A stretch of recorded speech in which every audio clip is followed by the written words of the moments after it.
You know, they have that thing about Kevin Bacon and 6 degrees of separation, and I truly have 6 degrees of separation from both Governor Dukakis and Mrs. Dukakis. So I'd like to start with that. I lived in Brookline, Massachusetts, when I was going to school at Northeastern. And one day I was taking the subway, the T, and I looked over, and I said, "That's our governor." And you were. Governor Dukakis, you were taking the T. He was governor of the state of Massachusetts. He was taking the T. He was reading the Globe. He had his paper like this, and he was holding his arm. And I thought that was pretty cool, that the governor was taking the T. So you didn't know, but I was just, I was very much an admirer of you back then, and even more so when I saw you taking the T, just like I was. You know, I'm thinking he could have a driver. You know, and then Mrs. Dukakis, I'm sure you don't remember. Ironically enough, in my first co-op job at Northeastern as a student, I worked at the Metropolitan Center for Performing Arts, which is now the Wang Center. And I got to work in the PR department, and there were some important people coming in, one of which was Kitty Dukakis, the governor's wife. And I was so excited, you know, to meet somebody who had accomplished so much, was such a celebrity, and an impeccable dresser, I must say. And so I have a little 6 degrees of separation with you, too. So I'm very excited to be here and actually meet you in person and be able to interview your husband and ask you a question or two as well. I think we all know, and you can get it from Google, that Governor Dukakis is governor of Massachusetts, held the office longest as governor, was the only second Greek-American governor in U.S. history. And in 1978, when I was happily stuck with hockey players from my high school, there was a blizzard. And I was stuck in my parents' house, but this guy went to work in the blizzard of 1978. And I remember that. I remember watching him on television. And the team kept performing. Yes. Very well. Yes, and he took it.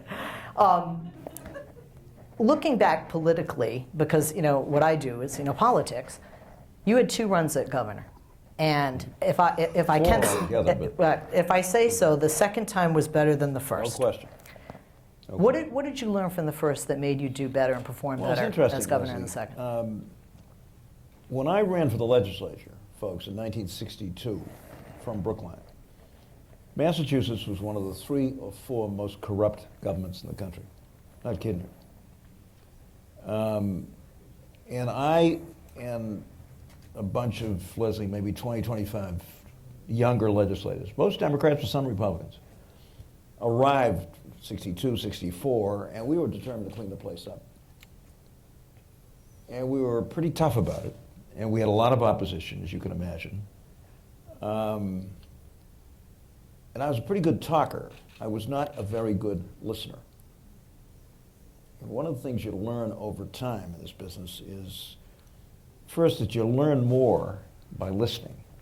And secondly, it's less tiring.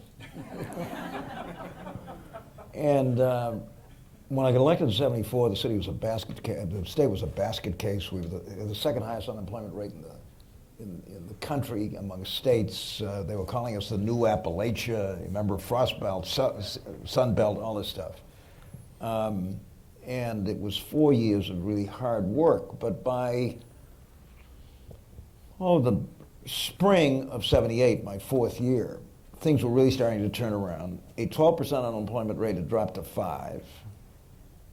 Some revenue was starting to flow back into the state treasury because of increased economic opportunity. And I was feeling pretty good about things. And it's interesting, Leslie, to think about that, because when Obama took over, the country was a basket case economically. And we're getting very close to full employment. And you would think, hey, it takes a while, as I learned painfully when I was defeated for re-election the first time in '78, for people to really believe that it's real. Because they've been going through the ringer. And the governor or the president can say, hey, 12% unemployment is down to 5%, aren't we doing great? Takes a while. Not only that, everybody who was part of my operation became very confident. I was 40 percentage points ahead in the polls with 5 weeks to go, and I lost. So I'm a big skeptic when it comes to polls, folks. And when I decided, and not immediately by any means, to run again against the guy that had beaten me, I spent a lot of time listening and saying to people, where did I screw up? And believe me, they told me. So when I came back in, A, I knew a lot more than I had screwed up the first time. And secondly, I was just a much better consensus builder, much better at bringing people together, reaching out, and involving folks actively in trying to make decisions. And was a much better governor the second time around. Now, what happened in '88? Well, if you want to talk about that, we will. And I loved being governor of Massachusetts, folks, that second 2 terms. I mean, there is no job in the world better than being the governor of that state, I can tell you. I mean, it's just, it's not so big that it overwhelms you. We've got incredibly talented people. And if you want to attract excellent people, and you're the governor of Massachusetts, and you're serious about it, you can do it. People really do want to work for you. And I had wonderful folks working for me. So it was a much better turnaround. I don't recommend defeat.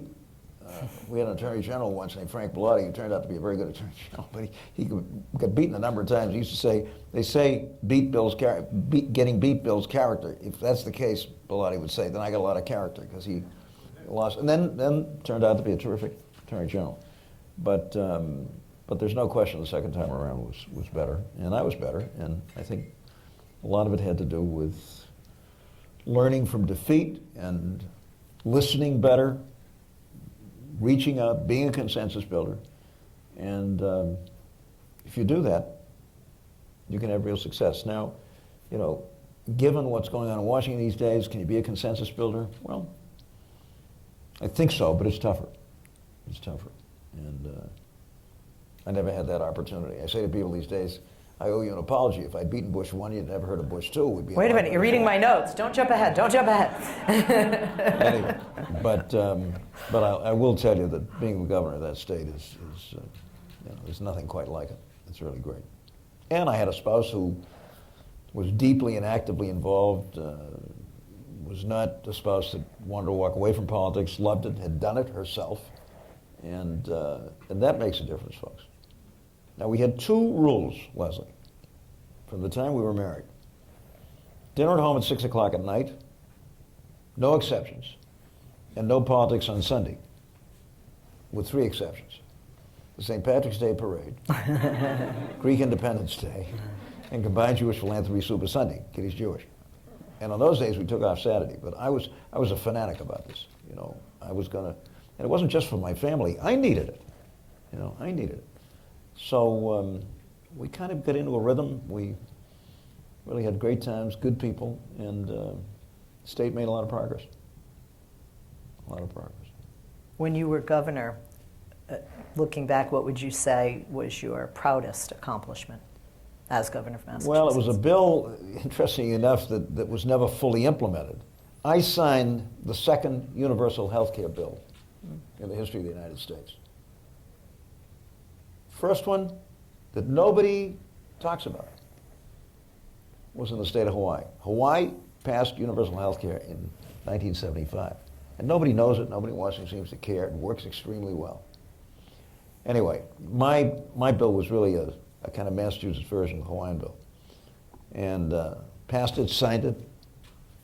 Bands were playing, balloons were flying in front of the State House. But my successor, with whom I am working on a number of things these days, Bill Weld, was just adamantly opposed to that health care bill. And did everything he could to delay it, mess it up and stuff. And it took us, 20 years to finally do the job. But in terms of all the things, the other thing is this, folks. I mean, and I say this, I love teaching because I'm trying to share my mistakes as well as my accomplishments with my students. And we're producing great young people in this country. Let me tell you, my kids at Northeastern and here at UCLA are a joy to teach. People say to me, so what's the difference between your Northeastern kids and UCLA kids? What do you think it is? Any idea? There's a difference.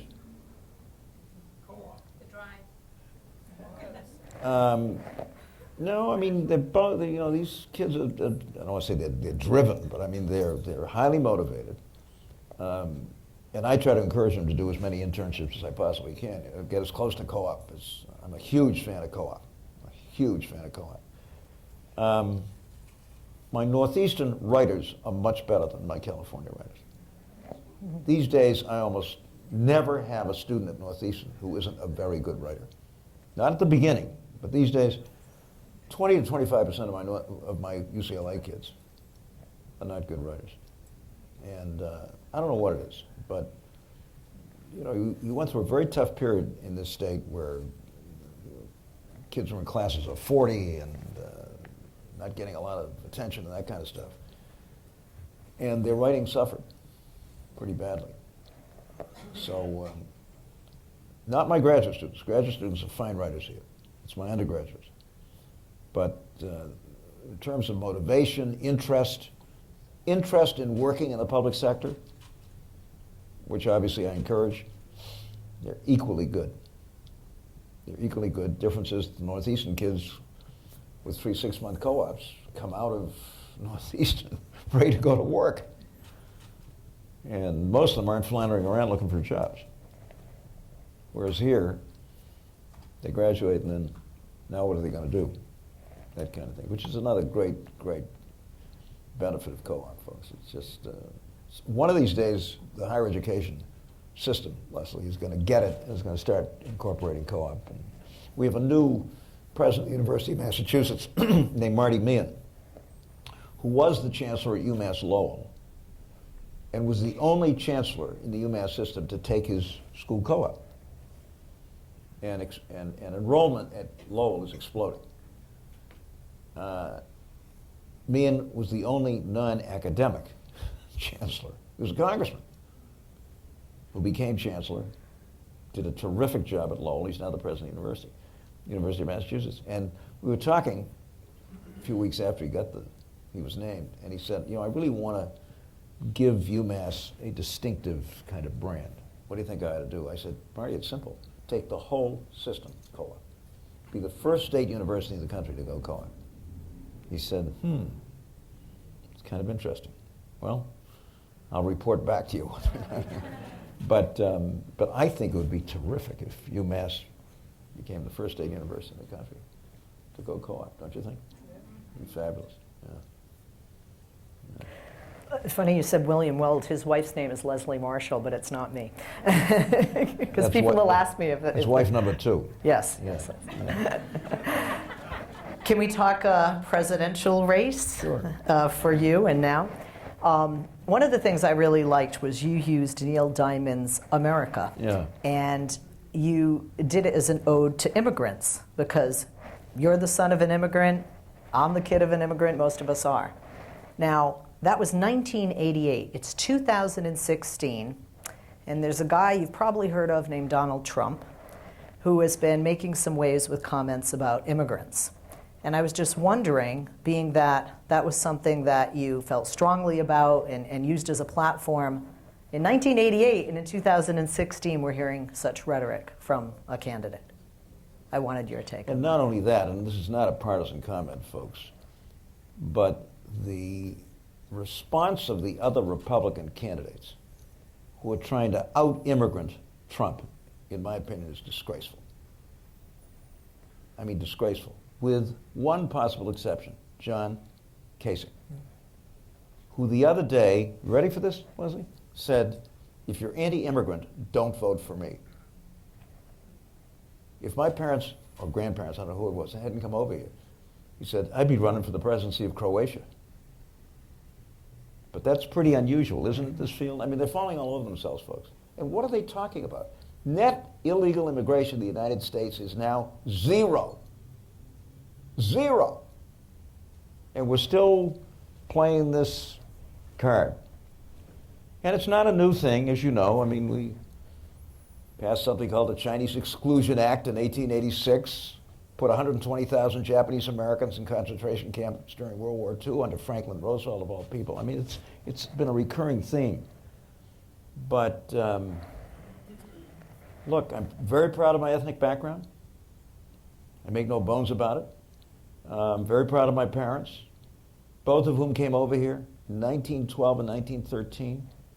My dad, 15 years of age from a predominantly Greek town in western Turkey, who 12 years later came here, didn't speak a word of English, didn't have a nickel in his pocket, had a couple of brothers working in the textile mills in Lowell and Lawrence. And that young man graduated from the Harvard Medical School in 1924 and practiced medicine for 52 years at 454 Huntington Avenue, now Burstein Hall at Northeastern, right across from the Museum of Fine Arts. My mother came over in 1913, Leslie. She was 9, from central Greece.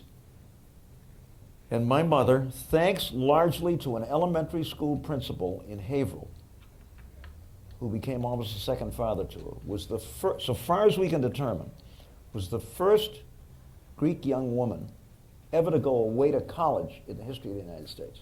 It was unheard of, unescorted, and went to Bates College in Lewiston, Maine, and became a school teacher.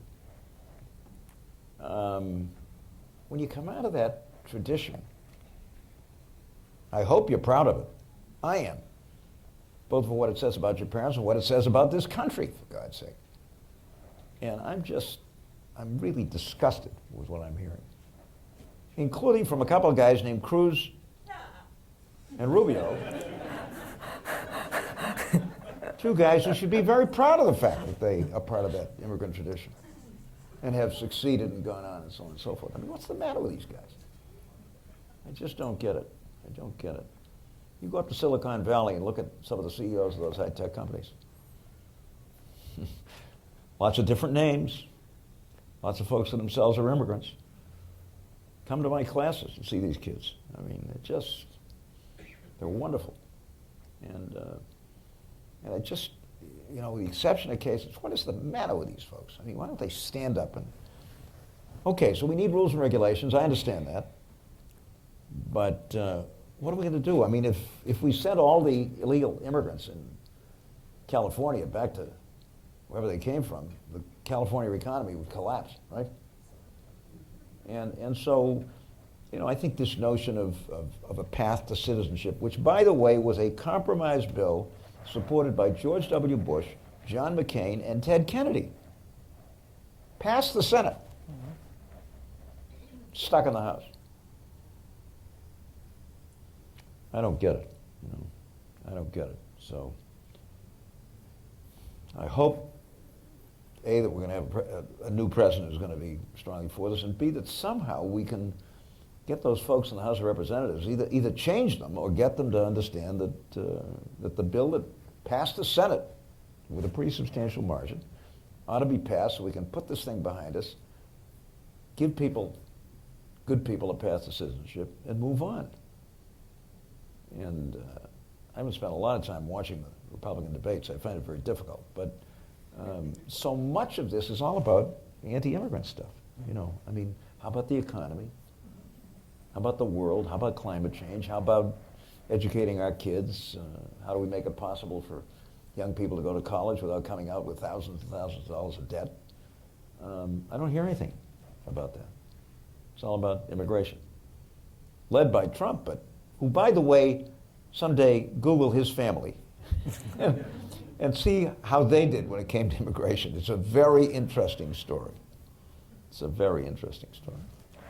You had said to Katie Couric in an interview, which you just referenced, you apologized to the American people for losing when you ran for president because Daddy Bush was the winner. And then you said, if you had won, we wouldn't have had George W. Bush. So I'm wondering, when you look up at the screen, when you sometimes channel surf fast by that Republican debate and you see yet another Bush, Jeb Bush up there, does it make you cringe just a little bit? No, it doesn't make me cringe. But I'm a little concerned. I mean, who knows? I mean, when we left the House, everybody was arguing about who was second, third, and fourth. You know, with 12, 11, and 10,000 votes. I mean, you get that running for selectman in Brookline, right? But I did have an experience with Jeb, which was very unsettling, folks. For reasons I can't remember, in 1996, when Bill Clinton was running for a second term, Leslie, I was asked to represent him at a debate at the University of Tennessee. And the guy representing Bob Dole was Jeb Bush, who had just lost when he tried to get elected governor the first time, and then came back and won the second time. And, you know, I'm this guy from Massachusetts and worked with a lot of Brahmin Yankees, many of whom were great people, worked in the legislature and so forth, thoughtful, pretty progressive, big environmentalists and so forth. And maybe he's changed, but I got to tell you something. The Jeb Bush I debated, nice guy, was the most profoundly conservative person I've ever met. And I thought he'd kind of become a born again. In fact, he was about to convert to Roman Catholicism, as it turned out. But I couldn't believe it. I mean, where's this guy coming from? I mean, what's he talking about? Anyway, so that was not a great experience for me. And, you know, he's surrounded, when it comes to foreign policy, with the same crowd that got us into Iraq and Afghanistan and created this mess in the first place. All of them. I don't know how you feel about that, but I think it's our foreign policy that needs some changing, folks. Very concerned. I mean, if somebody in this room can tell me what the hell we're doing in Syria, please let me know, would you? Because I can't figure it out. I cannot figure it out. I don't know why we intervened in the first place, and we've got a humanitarian catastrophe on our hands. 300,000 people dead, 12 million displaced, 500,000 of them washing up on my grandparents' home island, the island of Lesbos. 50,000 people on that island, 500,000 refugees. I mean, who was advising the president? Who was advising the Secretary of State on this? I mean, I just don't understand this. So we've got a lot of work to do. And, you know, this is too good a country to be involved in this kind of stuff. I want us to be leaders, but I want us to be leaders to try to create a world in which we rule out wars and means for settling disputes and do so effectively. And I don't know how you all felt about the Iranian agreement, but I thought that was an example of where the international community went out and did a pretty good job, with the active involvement of the Russians and the Chinese, which people tend to forget. But we've got lots to do, and we've got good people who I think, Leslie, are in a position to do it. I hope so. What would you say is, you know, there are many, I'm sure, but what are some of the differences between running for president when you ran and now? I mean, we're in the middle of an election year. Maybe Kitty ought to answer this. You know, I don't think it's all that different, frankly. When I started running for the presidency in 1987, we had 7 candidates. We used to call us the 7 dwarfs. I mean, present company excluded, I thought it was a pretty impressive field. I mean, there are people named Biden and Gore and Jackson and Gebhardt and Gary Hart. I mean, they're all in that race. And it's a winnowing down process, as you know, and I was fortunate enough to not only stay on my feet, but keep moving forward and finally clinched it. Not unlike what we got now. The Cold War was still going, although there was some evidence that this guy Gorbachev was quite different from previous Soviet leaders, and it turned out he was. And I will say this, that I thought George H.W. Bush was a lousy domestic president. He was a damn good foreign policy president, and worked with Gorbachev to end the Cold War. The press was all over the place. We didn't have social media, but it's not as if the race wasn't covered. You know, it was covered very intensively. And in that sense, I don't think there's a huge difference. You still got to organize. You still got to reach out to people. You still got to attract folks. Now, unfortunately, I made 2 big mistakes in that campaign. First, I made a decision, which in retrospect sounds kind of crazy, that I would not respond to the Bush attack campaign. I'm glad you mentioned that, because I was going to ask, if you had to do it over again, would you have attacked back? Well, you know, you don't want to get into a mud fight, you know, like a couple of kids in a sandbox. But I'd been through some tough campaigns for governor, one of which I lost and the rest I won. And you've just got to assume, especially if you're looking reasonably strong, that the other guy is going to match you. I mean, look what's happened in this Republican primary. Like, Republicans used to have there was a kind of golden rule: you never spoke ill of another Republican. That's out the window. Wow, I mean, unbelievable. But you have to be ready for folks who start attacking because they're losing. And what you try to do, or what you should try to do, Leslie, is develop a strategy which makes the other guy's attack campaign a character issue on him. I mean, Willie Horton, the furloughs, all that kind of stuff. The most liberal furlough program in America in 1988 was the Reagan-Bush furlough program in the federal system. They had a furlougee that went out and murdered a young pregnant mother in the Southwest. Reagan himself had a furlough program in California, and two of his furloughees murdered people, and he defended the program. I never said that. Kind of dumb, right, in retrospect. And secondly, folks, I spent too much time talking to people who I thought knew more about winning the presidency than I did, all of whom poo-pooed the idea that a precinct-based grassroots organization could win the presidency. Maybe for city council, but not for president. And I had always won my elections with precinct-based grassroots organizing. Every precinct with a precinct captain and 6 block captains, making personal contact on an ongoing basis with every single voting household. And that was a mistake. And it took a guy named Obama, not once but twice, to prove beyond any doubt that a precinct-based grassroots organization wins presidential elections. So there it is, but coulda, woulda, shoulda. I mean, you don't have a lot of time to reflect on what happened. Something that is happening in this race that happened in your race, and something that I feel very passionately about and very much against, is bringing into question or attacking spouses or children. I don't want to say the question because I thought it was really out of line, but it was trying to get you into a corner about your stance on the death penalty.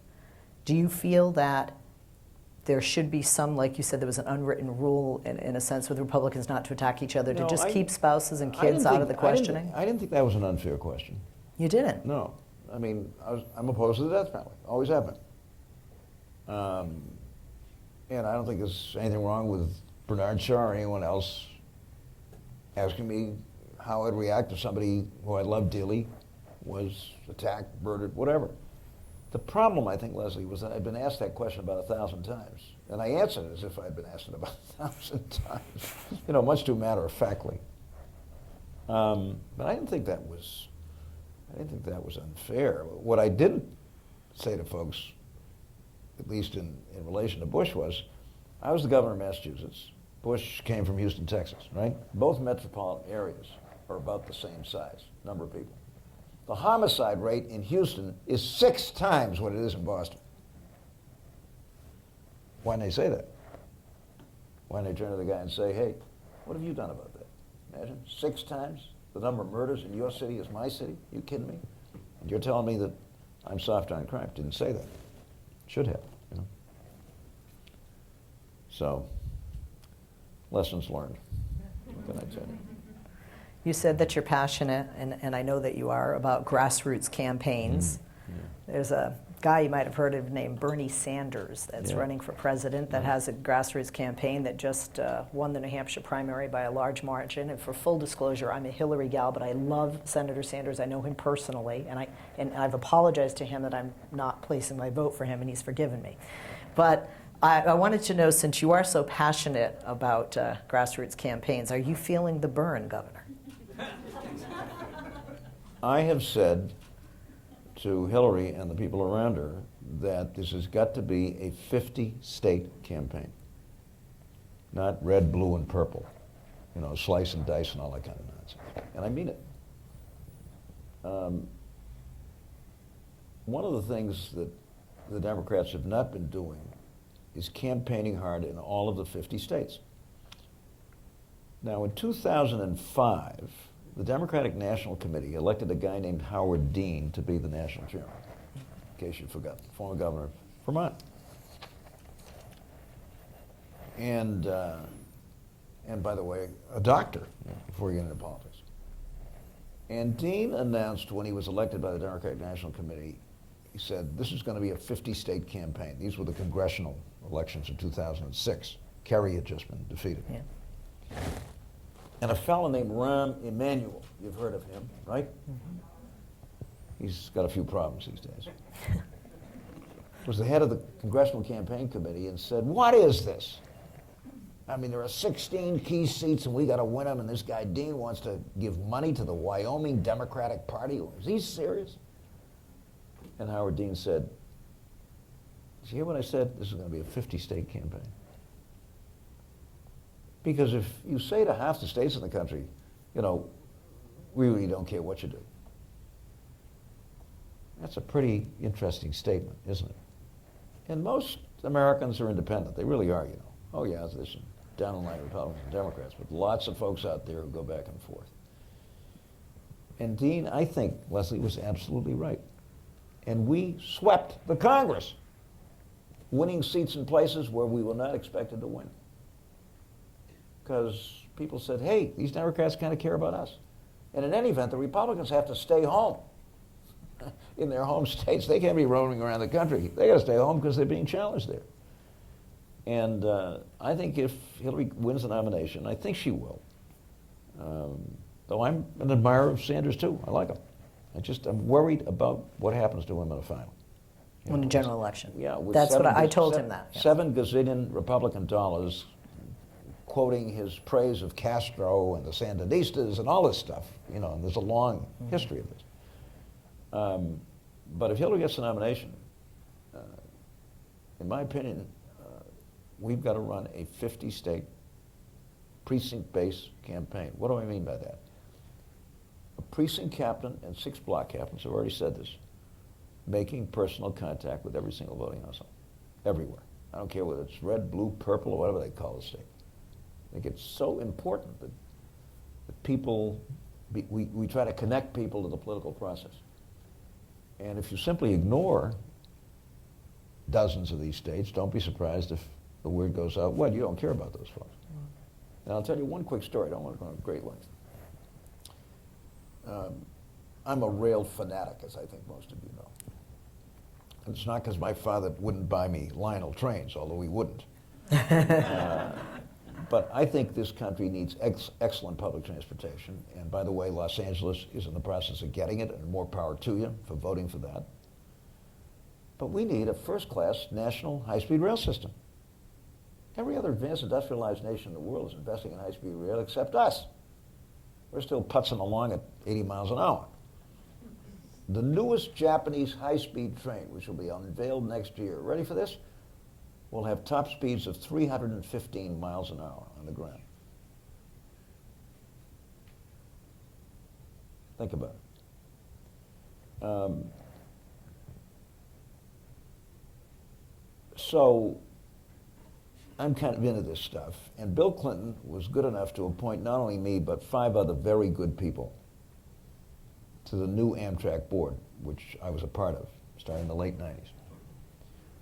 One of them was a wonderful guy named John Robert Smith, old pal of Kitty's, lovely guy, who was the 4-term mayor of Meridian, Mississippi, a Republican, and passionate about the importance of a national rail passenger system. He didn't like John McCain because McCain wanted to get rid of Amtrak.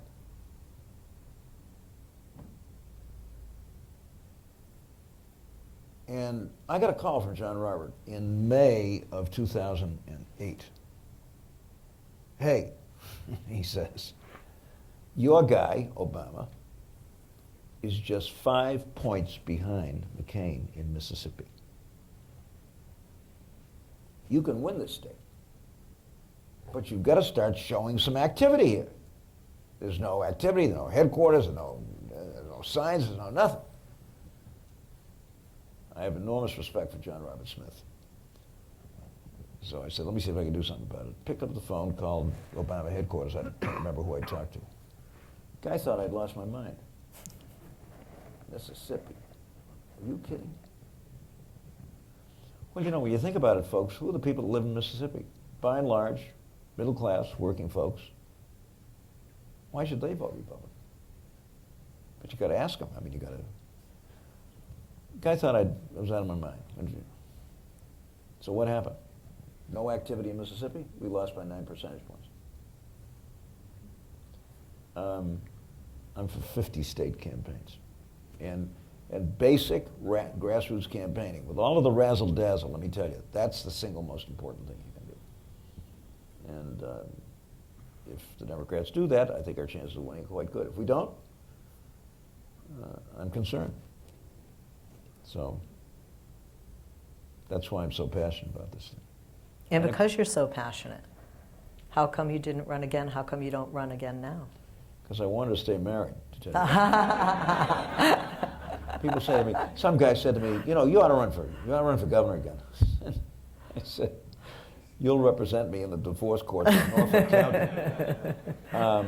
But let me tell you, we love the life we're leading. I mean, I just had my 82nd birthday. I feel about 32. 82nd? 82nd. God, I thought I looked as my age. Awesome, doesn't he look awesome? Kitty just had her 79th, and I introduced her as the best-looking Medicare recipient in America. And she is. I mean, look at her. She's 79. And, you know, as my mother, Leslie, used to say, if you want to live a long life, pick your parents carefully. My mother lived till she was almost 100. And Kitty's dad, Harry Ellis Dixon, who many of you, I hope, watched conducting the Pops, maybe in the Esplanade, was still conducting the Boston Pops when he was 94. So we hope we're going to be sticking around for a while. Well, I hope you are too. And you know, we've been blessed with 3 great kids, got a pack of grandkids and stuff. So I want to move to teaching. yeah. In addition to Northeastern, you also teach at UCLA, and you're a founding member of the Next Generation Initiative. Can you tell us something about that? Well, that was the brainchild of some Greek Americans who felt that we were not encouraging young Greek Americans to go into public life. And, you know, I'm kind of around an advisor and that kind of stuff, but I don't care what your ethnic background is, folks. I want to see young people in this country get deeply and actively involved in the political life of the communities and state and country. In fact, if I had my druthers, every single high school junior or senior in this country would have to do an internship with a local public official. Just routine. To at least get a sense of what is this thing anyway? What is government? What do you do? What do people do in government? There's not enough of that. There's not enough of that. And the next generation is an effort to do that in the Greek community, but should hardly be limited just the Greek community. I mean, all of our kids should be out there. The reason I wanted to ask you about that initiative is because just a couple of months ago there was a poll that showed that kids coming up in America who are not yet 18 have the greatest apathy of our nation with regard to politics and politicians. They don't feel they can relate to them at all. And there's a concern that someday we won't have enough representatives to represent us because people won't vote, get out and vote, and people won't run for those positions. And that would be very difficult in the democracy. So how do we convince these kids that it really is important? I think it's by giving them some experience early on. And I will tell you, and I'm back to co-op again. You have no idea what what it's like for my political science majors to do a co-op on Capitol Hill, on Beacon Hill, for a nonprofit, any of these kinds of things, and they do all of them. And teaching these kids, Leslie, who've come out of the co-op program, who are back, is a whole different experience, folks. I mean, this isn't theory. They've been there. And I spent a lot of my time at Northeastern trying to develop co-ops, trying to open up doors for our students. We all do. And you know, I'm kind of in a position where I can perhaps do that pretty effectively. And nothing pleases me most than to see these kids coming back from a good 6-month co-op And they've decided what they're going to do in life as a result of that experience. Now, I'm trying to do the same at UCLA, although they don't have co-op, but they do have something called the UCDC internship, where they go for a quarter to Washington and do an internship. And just, I haven't told you about this, sweetie.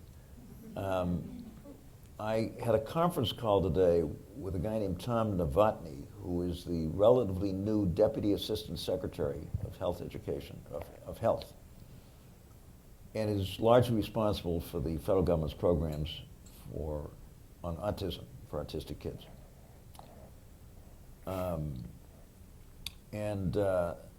There were 4 or 5 other people in the room with him on this conference call, one of whom works for the Assistant Secretary for Health. And he said to me,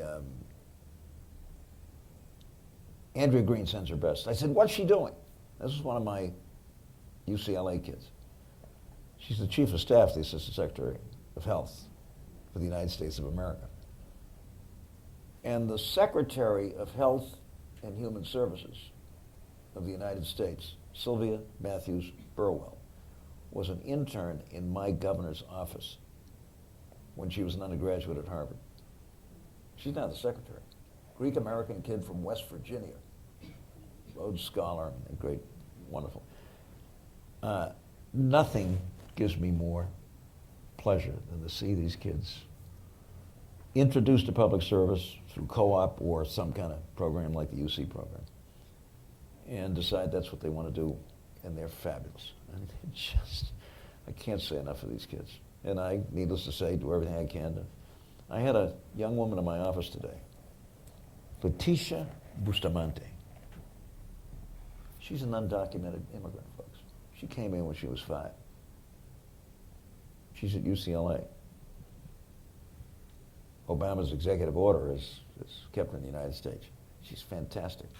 Wants to do the UCDC program. So we sat down, talked about it. What are your interests? What are your policy interests?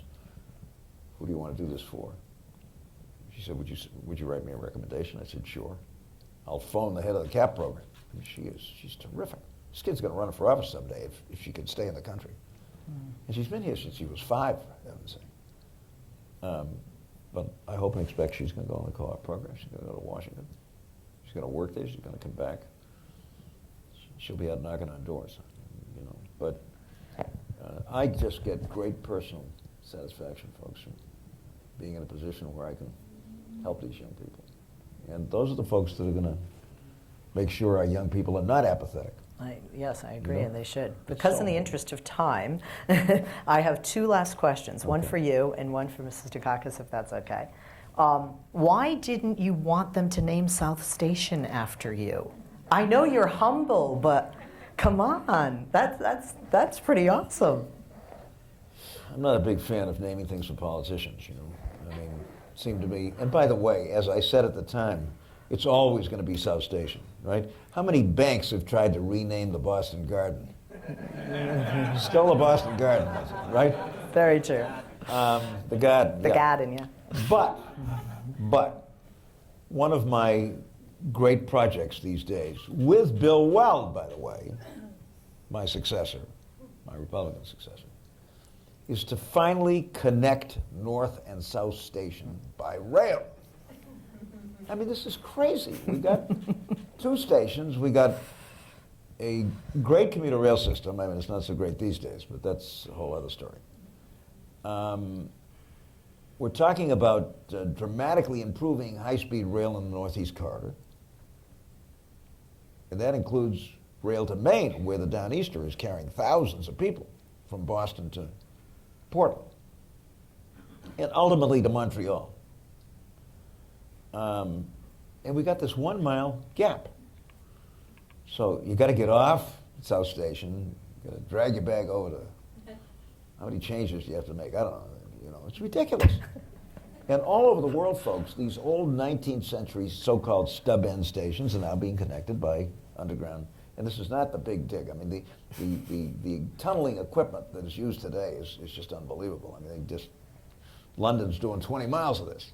You don't even know what's happening.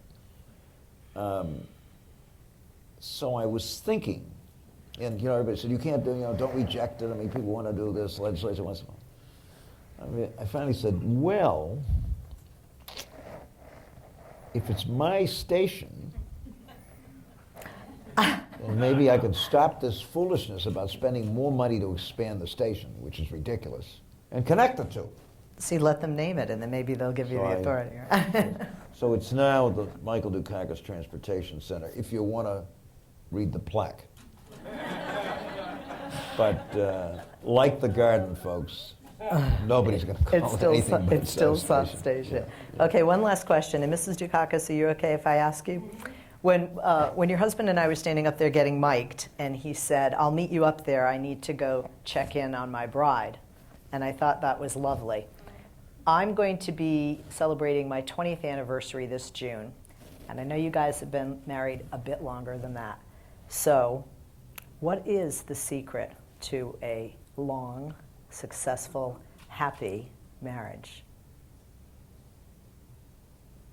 I think including the spouse that you love in activities that are meaningful to you and doing the same thing the other way. And I think we've always done that.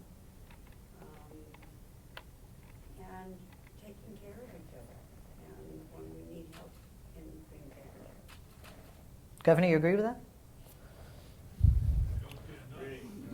Just agree with that. I agree, but this whole question, folks, of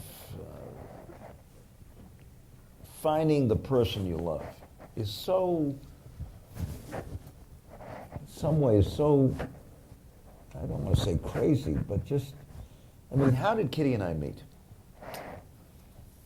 Well, she was a freshman at Brookline High School, and I was a senior. And I was very much enamored of a very attractive, bright senior. And certainly wasn't interested in freshman women. Although I was hearing from some of the freshman guys about this Kitty Dixon person. And when I was a high school senior in April, I and one of my cross-country running buddies decided to run the marathon. Record field of 300. And Leslie, no shoes were made at the time for running on hard surfaces. We ran 26 miles, 385 yards in low-ked sneakers. I'm not kidding you. It did pretty well, 3.5 hours. Right? Kitty claims that she handed me a cup of water on Beacon Street at about the 24th mile. And it's entirely possible because I was dying of thirst. But that was it. She went to Penn State. I went to Swarthmore. She went to Penn State. I saw her once in the 50-cent line on Friday afternoon at the BSO.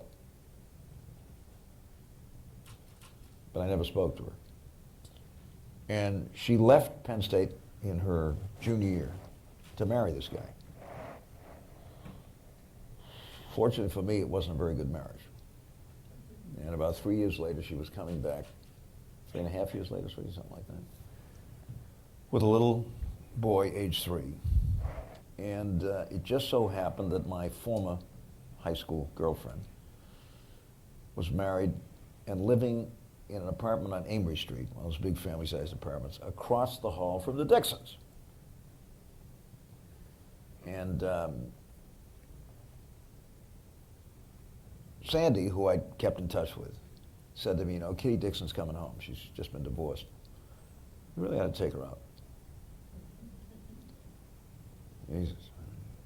I'd taken a lot of young women out. I'd never taken somebody out with a 3-year-old kid.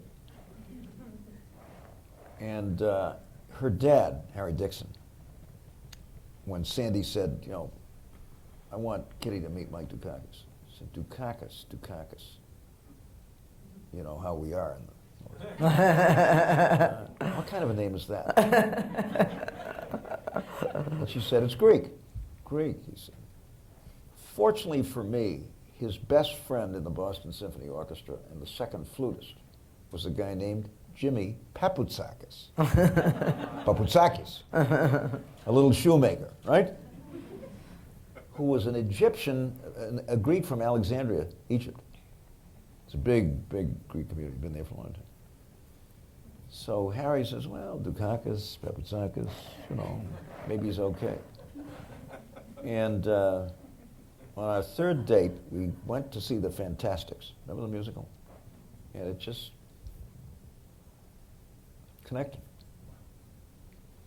And 4 years later? Well, 52 plus 2. Here we are. And, you know, we've had, as Kitty says, it's never been dull. But we were just very lucky. I mean, how does that happen? I don't know. I mean, good people don't have the success that we've had.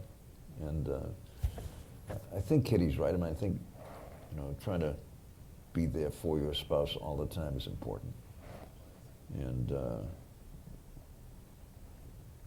but, you know, here we are, and we're roaring along and having a great time and doing good things together. A lot of fun, a lot of humor. And we're blessed with 3 great kids and a whole flock of grandkids now. So, Well, we're very grateful that Anyway. that was a fantastic third date, and that you guys stuck it up for so many years. and just one final thing. Our 10-year-old in San Francisco has her grandfather's genes. And she's a hell of a pianist at age 10. And she's learned the theme song. You remember the theme song to Try to Remember the Time in September. Remember? And every time we come to San Francisco, they live in San Francisco, she plays it for us. And both of us get kind of teary-eyed, you know. So, Well, Governor, Yeah. I'm honored to have been Thanks, asked Leslie. to interview you and to spend the time, and I think everybody is grateful that you're here today and all that you've done as governor. We wish you would run for president again, and as professor. Thank you very much. thank you. Thank you.